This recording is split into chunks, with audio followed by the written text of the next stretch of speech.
राजस्थान और मध्य प्रदेश में बनेगा श्री कृष्ण गमन पथ। मुख्यमंत्री भजनलाल शर्मा ने की घोषणा।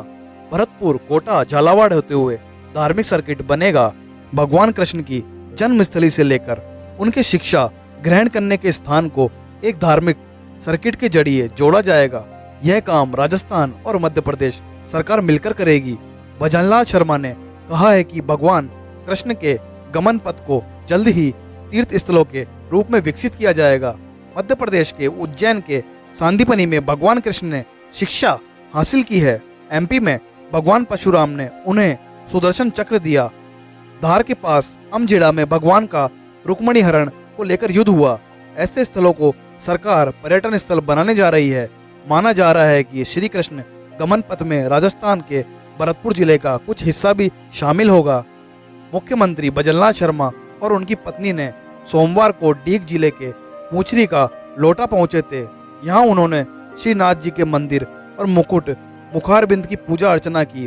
सीएम ने कहा है कि भगवान श्री कृष्ण मथुरा से भरतपुर, कोटा, झालावाड़ के रास्ते छोटे छोटे गांवों से होते हुए उज्जैन पहुंचे थे।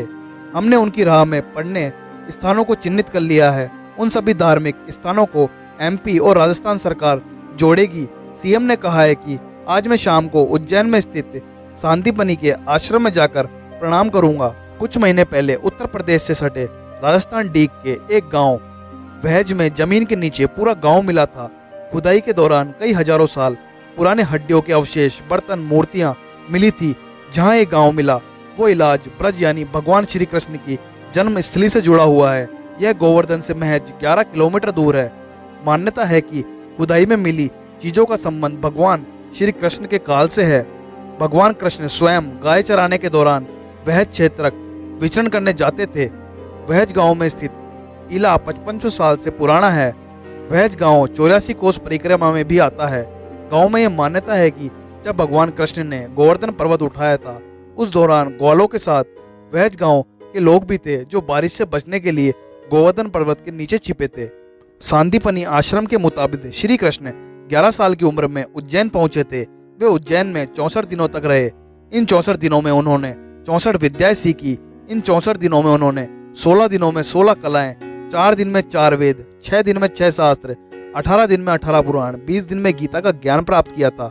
कहा जाता है कि भगवान कृष्ण ने पुनर्जीवित करने की संजीवनी विद्या भी महर्षि सांदीपनि से ही सीखी थी।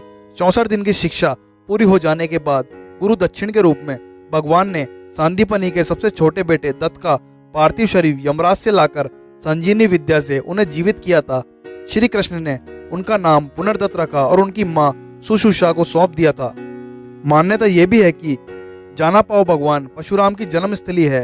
यह इंदौर के महू के पास स्थित है जहां कृष्ण ने परशुराम से सुदर्शन चक्र प्राप्त किया था। कहा जाता है कि जब भगवान श्री कृष्ण 12-13 साल के थे तब परशुराम से मिलने उनकी जन्मस्थली जानापाव गए थे। भगवान शिव ने यह चक्र त्रिपुरासुर वध के लिए बनाया था और विष्णु जी को दे दिया था। कृष्ण के पास आने के बाद यह उनके पास ही रह गया।